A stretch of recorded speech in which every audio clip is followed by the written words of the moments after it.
Hello everyone, and welcome to another Last Cloudia video. So, today I'm going to be going over Jen and my full build of him.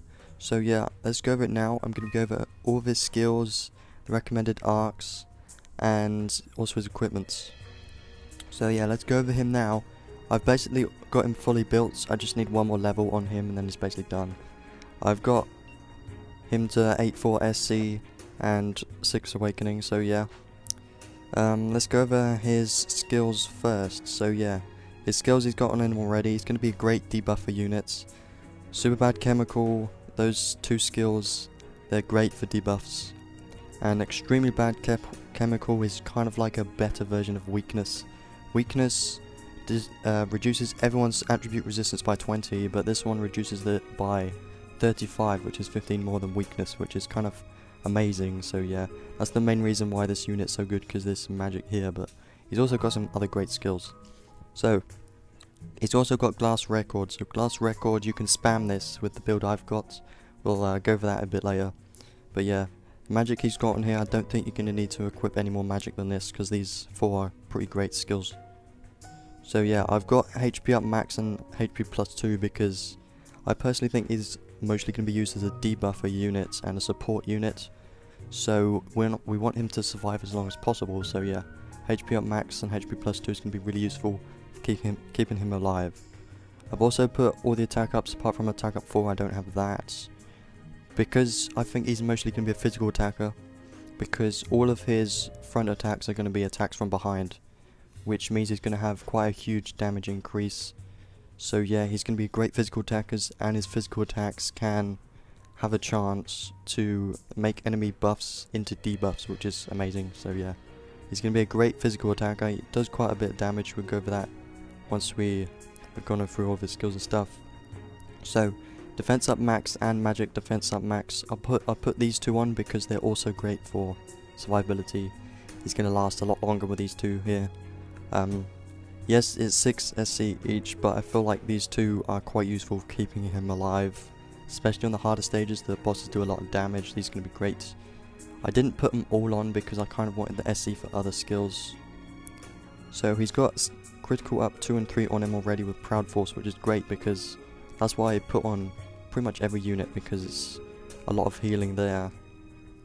I put sword equip on him because I'm mostly using swords. I've got a sword equip on him which increases his physical damage and crit rate. We'll go over that once we go over the equipment. Fast critical, also more critical there, and Ardor is more critical at max HP.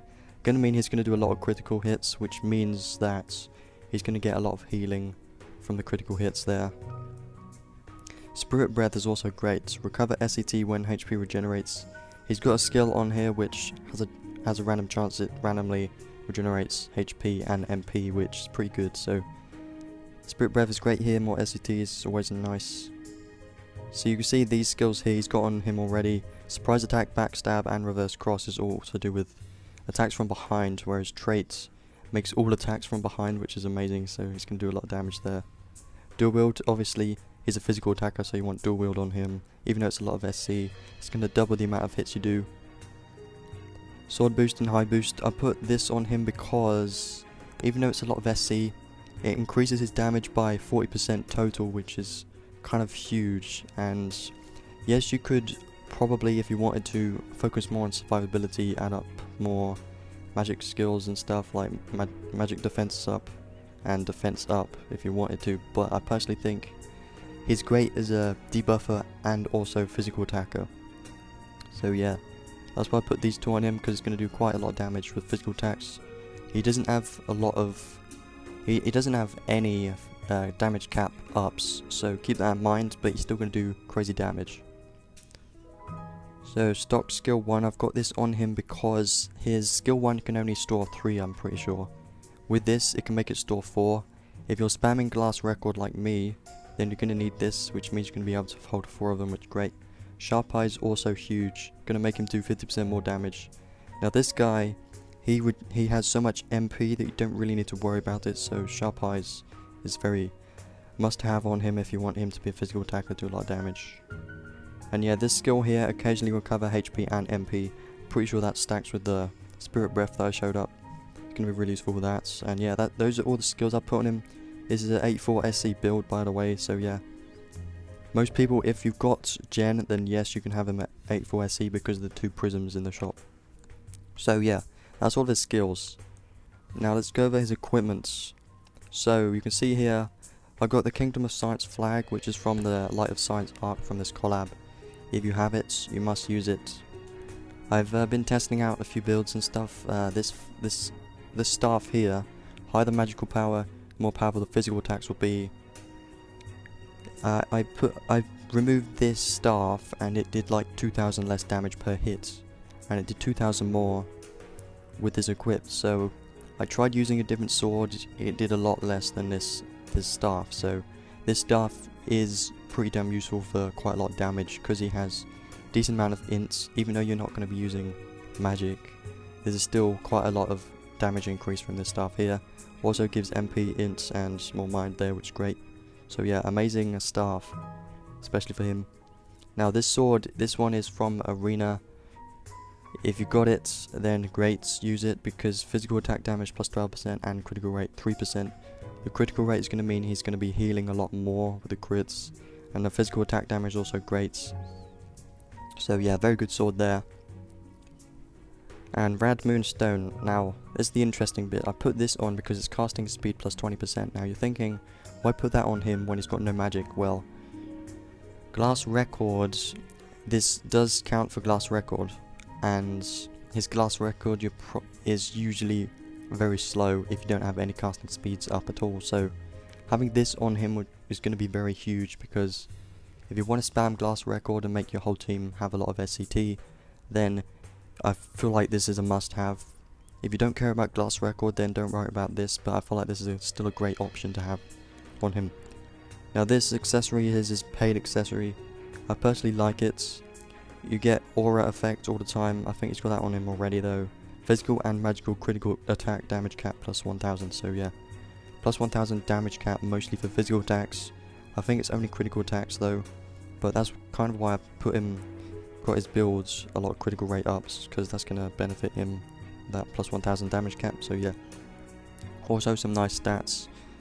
I couldn't think of anything else of accessories what to have really, but these are the 2 I'm putting on him because they're pretty damn good. So yeah, those are his equipment and skills that I would put on him.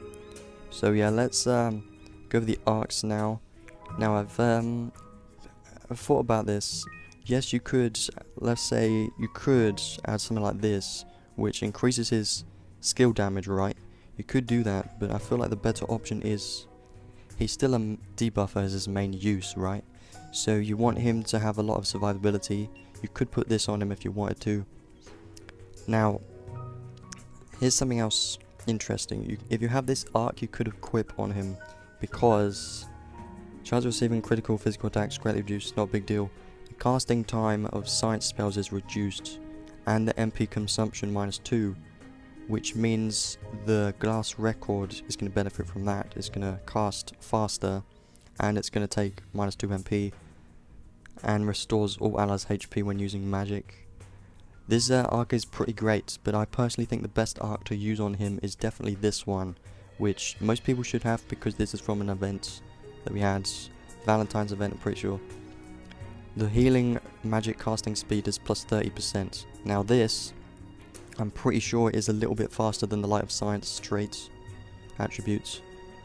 And this is pretty huge if you want to spam the Glass Record. Very huge, and it does count. Glass Record is a healing magic, as well as SCT. The other bonuses on this arc is pretty nice too. When buffed by support magic from other female units, become more easily targeted, and defense plus 25%. So if you've got someone like Theria, she's going to be very good with Gen. If you've got Theria and Gen, 2 great units there, put them on the same team, they're going to do super well. And you put this arc on Gen, while other female units are alive, again, Theria's female, then MP regen to yourself, which is great, more MP, right? And plus 10% healing magic power for each other female unit. I'm pretty sure what that means is Theria's going to get 10% healing power for her magic. I'm pretty sure that's what that means. Also, this arc's got quite a lot of MP. I put plus 18 into there. Also some good defense and mines, so yeah, a very good arc here. Definitely recommend to use this. And would I recommend to use anything else if you don't have that? I'm not really sure. If you want to, you can try and increase physical attack damage, but I don't think that's a good idea, because he's mainly a debuffer. That's what he's mainly used for, so I would recommend something that gives him more survivability, like this one, but the best one to use, in my opinion, is definitely this one, because the attribute on this arc is amazing. So yeah, let's go in the world map and test them out, shall we? So yeah, I'm gonna be doing this stage, and we're only gonna use Jen. I'm not using anyone else because I want to mainly focus this on Jen, see how good he is on his own. He's gonna be great with other units, obviously, but we're just testing this, how he is on his own. So yeah, let's go. So what I'm going to do to start with is show you how fast it is to spam glass record. So you see, casting speed is pretty damn fast. I used it once already, and another one, and this is going to charge his skills super fast. And his skill 2 can also charge, gives SCT, great. And you can see quite a lot of damage here, even though he's a debuffer. I've put a few physical attack damage increases on him. You can see spamming this is great. You know, you would think I'm going to run out of MP, right? Yeah, well, let me show you this. Let me spam these skills out real quick. And you see I've got my special ability up already. If I spam normal attacks, look at my MP, plus 34, it's going to go up 104 MP from there. And now I'm pretty much back up to full MP, right? Which is amazing. And I can keep spamming glass record. I could also be using debuffs. That's probably what you're going to be doing in bosses. Use debuffs as well. But I personally, I think the best strategy with this build is use these debuffs on the boss, right, and all the enemies. After you've done that, then use your skill 2 if it's up, and then spam glass record, because that means all of your units are going to get SCT from that skill, which is great. You can see he does quite a lot of damage here. Even though he has no damage cap increases, he does for his accessory I put on him. And now use normal attacks, and I'm gonna get MP back from that because he's got S-Kiss on him already. So yeah, you can see I did put Sharp Eyes on him, which isn't a big deal. He's got max MP now again, which is great. I can just keep spamming glass record. Here we go. And then I'm gonna get all my skills back up, and I can spam the skills. And then if I run out of MP, just spam normal attack. So yeah, I feel like this unit is super good. And also his special, if I use it right now, his special also recovers MP, and it inflicts a circle to all the enemies to their lowest resistance. So you can see now his light resistance is minus 70 pretty much. If I were to use extremely bad chemical on him, it's going to decrease it to 105, it's crazy. And spam attacks, and then if I need MP, just normal attacks. So yeah, I personally think this is a great build for him. You can try out some other builds if you like, but I personally think this is the best thing to use. This is the build that I'm going to be using for him a lot. So yeah. If anyone else has any more builds or any suggestions for Jen, then let me know. I personally think I'm going to be using this build a lot. I don't think I'm going to change him. I can't think of anything else that would be useful for him. Yeah, so thanks for watching, and if you have any questions, then leave them in the comments. And yeah, I'll see you in the next video. Bye.